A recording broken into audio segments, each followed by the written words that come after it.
जय सिया राम। अष्ट सिद्धि नौ निधि के दाता असवर दीन जानकी माता। माता जानकी जी ने श्री हनुमान जी को यह आशीर्वाद दिया है कि आप संसार के लोगों को अष्ट सिद्धियाँ और नौ निधियाँ प्रदान करें। तो हनुमान जी तो तैयार बैठे हैं अष्ट सिद्धियाँ और नौ निधियाँ अपने भक्तों को प्रदान करने के लिए।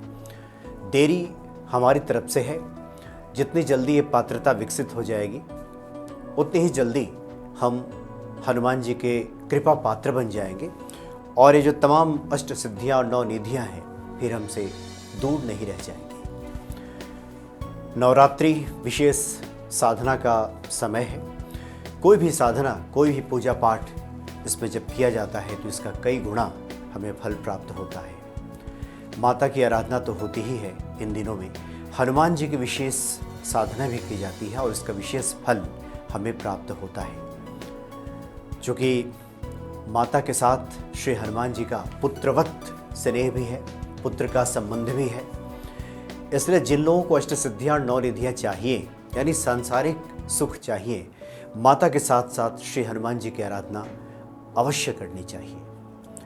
इसकी कुछ विशेष विधियाँ हैं। एक तो यह है कि प्रतिदिन हम जो पूजा पाठ करते हैं वो तो करें ही, लेकिन कोई विशेष हमारी कामना है, कोई आकांक्षा है, हम चाहते हैं कि मनोकामना पूर्ति हो जाए, हनुमान जी हम पे विशेष कृपा करें, तो उसके लिए कुछ विशेष साधना की भी आवश्यकता है।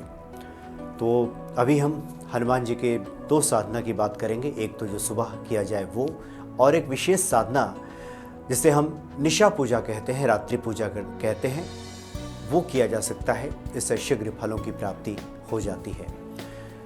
तो नवरात्रि के सुबह स्नान आदि क्रिया से निवृत्त होने के बाद जब आप अपने मंदिर में के सामने बैठ जाएं, जहाँ पे आपने हनुमान जी को विराजित किया है, दीपक जलाने के बाद, जल का पात्र रखने के बाद विभिन्न प्रकार से आप पूजन करें, गणेश जी का पूजन, और उसके बाद चूँकि प्रधान देवता, उस दिन की प्रधान देवी माता रानी की आराधना करें और तत्पश्चात हनुमान जी का पूजन करें।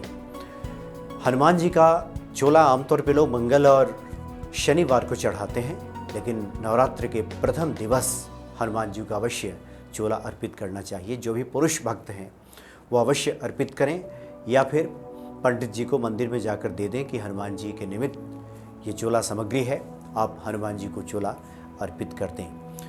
और साथ ही एक महा उपाय है।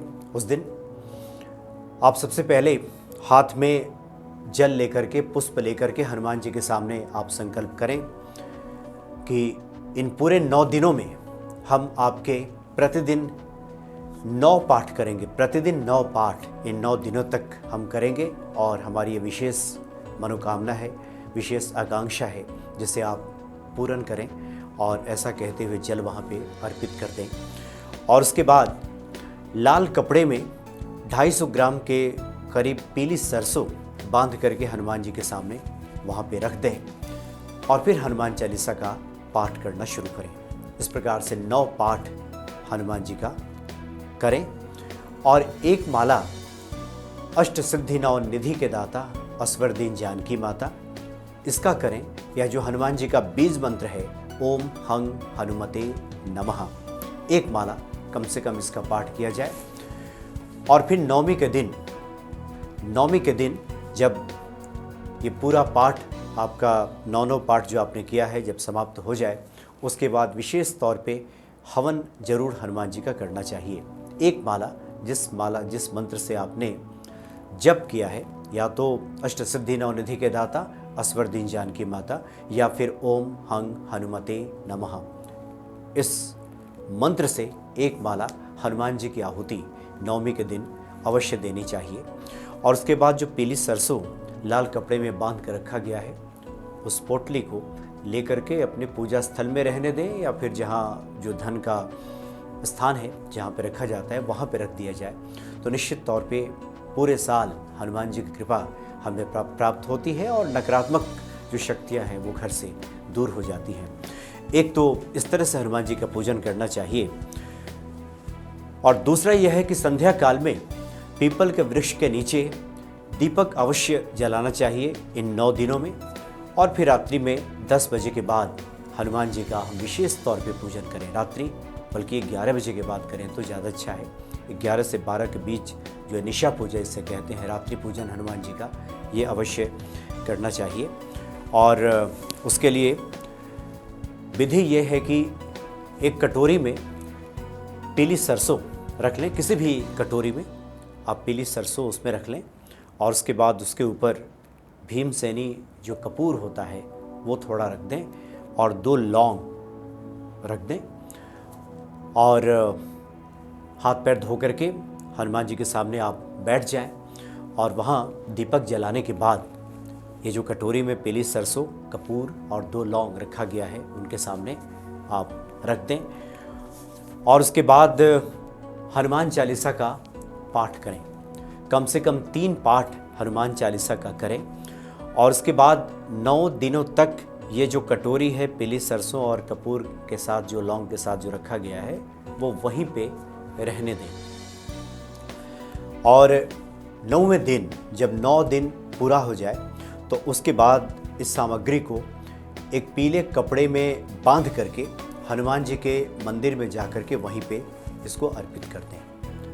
तो इससे शुभ फलों की प्राप्ति होती है, और ख़ास करके जो हमारी मनोकामना है, ये मनोकामना तुरंत इससे पूरी हो जाती है कि इस प्रयोग को किया जाए। तो वैसे तो ये बातें हैं कि 9 दिनों में, नवरात्रि के समय में हनुमान जी का हम कोई भी पूजन करें, कोई भी पाठ करें, मंदिरों में जाकर दर्शन करें, इसका विशेष फल हमें प्राप्त होता है। लेकिन ये विशेष तौर पे इस तरह की अगर साधना की जाए तो हनुमत कृपा के हम पात्र बन जाते हैं, और रुके हुए कार्य या फिर मनोकामना पूर्ति में जो बाधा रही है वो सब पूरा हो जाता है। तो बड़ा ये अचूक उपाय है।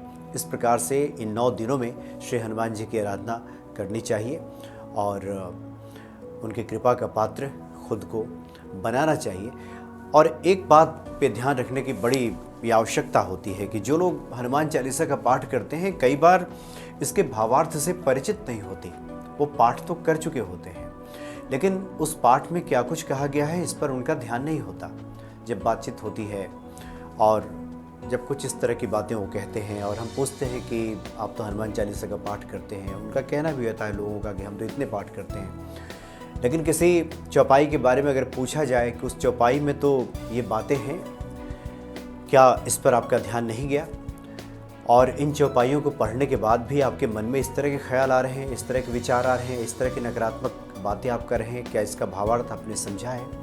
तो उत्तर तो ना ही मिलता है कि नहीं, इसका भावार्थ हमने नहीं समझा है। इसलिए बहुत ही अच्छा ये होगा कि जब हम हनुमान चालीसा का पाठ करें तो उसके भावार्थ को पहले समझ लें, क्या कुछ उसमें कहा गया है। क्योंकि उन चौपाइयों के साथ जब हमारे भाव जुड़ेंगे, ये जितने ये हमने उपाय बताए हैं, ये उपाय पूरी तरह से फलित हो जाते हैं तब जब हमारे भाव जुड़ जाते हैं, और भाव तभी जुड़ेंगे जब हम उस भावार्थ से परिचित होंगे। हनुमान चालीसा में जो कुछ भी कहा गया है उससे परिचित होंगे। हम हनुमान चालीसा का पाठ करें, और ये पाठ करें कि और मनोरथ जो कोई लावे सोई अमित जीवन फल पावे। जिसका जो भी मनोरथ है वो सब हनुमान जी कृपा से पूरा हो जाता है। और संसार के कल्याण के लिए माता जानकी जी ने हनुमान जी को ये आशीर्वाद दिया है कि अष्टसिद्धियाँ, 9 निधियाँ, ये उनको अपने पास रखने के लिए नहीं कहा है। अष्ट सिद्धि 9 निधि के दाता, आप दाता हैं हनुमान जी, आप तो देने वाले हैं। असवर दीन जानकी माता, ऐसा आशीर्वाद दिया है माता जानकी ने कि आप अष्ट सिद्धियां और 9 निधियों के प्रदाता बन जाए, आप दे दीजिए लोगों को। तो ऐसा हो नहीं सकता कि हनुमान जी के भक्त विपत्ति में हो, परेशानी में हो और उनको पुकारें, और अष्ट सिद्धियों के जो प्रदाता हनुमान जी हैं वो चुपचाप बैठे रहें और भक्तों का कल्याण न करें। ऐसा हो नहीं सकता। ये जो देरी होती है ये हमारे तरफ से ही होती है। हनुमान जी तो इतने दयालु हैं कि वो क्षण भर में कृपा कर दें, लेकिन अगर इसका भावार्थ समझ करके, सब कुछ हनुमान जी पे सौंप करके, तमाम तरह के चतुराई, होशियारी ये छोड़ करके अगर हम हनुमान जी के प्रति खुद को समर्पित कर दें और उसके बाद हनुमान चालीसा का पाठ करें, कोई मंत्र का जप करें, तो यकीन मानिए, विश्वास कीजिए, हनुमान जी सब दे डालते हैं। अब तक जो भी शिकायतें रही हो पूजा पाठ को लेकर के, इस जीवन को लेकर के, वो तमाम शिकायतें दूर हो जाती हैं और व्यक्ति गदगद हो जाता है हनुमत कृपा से। ऐसे दयालु है श्री हनुमान जी। इसलिए इस नवरात्रि में माता रानी की तो आराधना करें ही, श्री हनुमान जी के भी साथ में आराधना करें तो निश्चित तौर पे माता रानी भी प्रसन्न हो जाएंगी। जो हनुमान जी की आराधना करते हैं उस पर माता रानी की विशेष कृपा प्राप्त होती है। क्योंकि ये तो हमने देखा है, माँ विंध्यवासिनी के दर्शन के लिए जब हम जाया करते थे तो ये मेरा स्वयं का भी अनुभव है कि जब माता की कृपा होती है तभी हनुमान जी के प्रति ये प्रेम उमड़ता है। आपका हाथ वो हनुमान जी के हाथ में थमा देती हैं। चूँकि इस कलयुग के साक्षात देवता श्री हनुमान जी की कृपा के बिना कुछ भी संभव नहीं है। संकटों का निवारण तो संकट मोचन ही करेंगे। जैसा उनका नाम है, जैसा गुण है, उस अनुसार वो जरूर भक्तों की मदद करेंगे, उन पे कृपा करेंगे। इस विश्वास के साथ इस नवरात्रि में हनुमान जी का पूजन कीजिए और सबके लिए ये नवरात्रि मंगलमय हो। माता रानी की कृपा सब पे बरसे और हम सभी हनुमत कृपा के पात्र बन जाएं, ऐसी हनुमान जी से प्रार्थना है। जय सिया राम।